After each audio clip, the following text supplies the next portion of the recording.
নমস্কার বন্ধুরা, আজকে কলা পাতায় ডিম ভাজি হবে।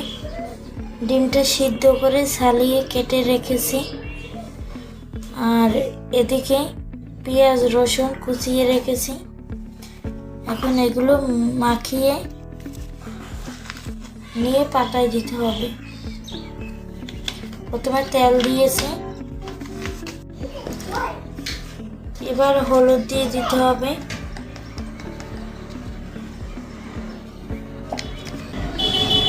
মরিচের গুঁড়ো দিয়ে দিতে হবে, লবণ দিয়ে দিতে হবে। এখন একটা তেলের সাথে ভালোভাবে মিশিয়ে নিতে হবে।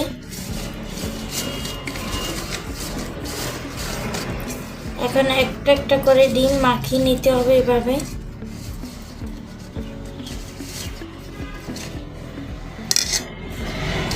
বেশিরভাগই এরকম বরিশালে রান্না করে। বরিশালে গ্রামে মেয়েরা এরকম বেশিরভাগ রান্না করে। আমাদের বাসাও বরিশালে, তাই আমি এইভাবে রান্না করি সব সময়।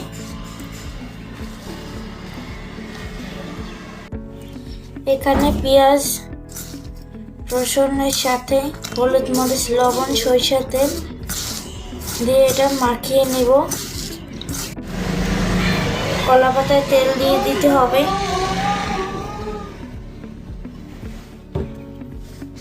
তেলটা ভালোভাবে পাতায় মাখিয়ে নিতে হবে, তা না হলে ডিমটা লেগে যাবে। এক একটা করে ডিম সাজিয়ে নিতে হবে এভাবে।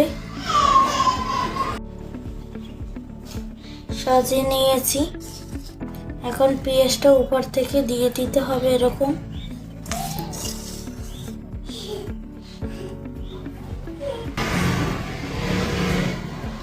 এখন কড়াইতে দিয়ে দিতে হবে, আস্তে আস্তে জাল দিয়ে ভেজে নিতে হবে।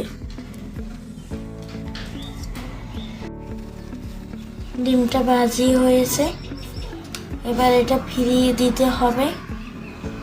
তাই থালে ডিমটা উঠে নিয়েছি।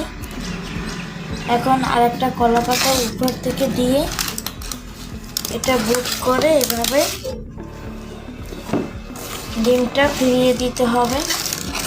দেখো বন্ধুরা, কতটা সুন্দর কালার এসেছে।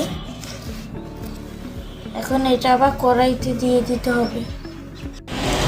কড়াইতে দিয়ে দিয়েছি, এখন একটু উপর থেকে সরিষার তেল এভাবে একটু একটু করে ঘুরিয়ে নিয়ে দিতে হবে।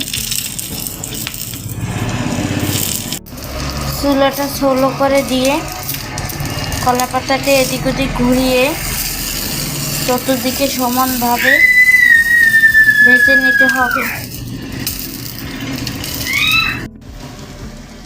বন্ধুরা, কলা পাতায় ডিম ভাজি কেমন হয়েছে প্লিজ একটু কমেন্টে জানিয়ে দিবেন প্লিজ।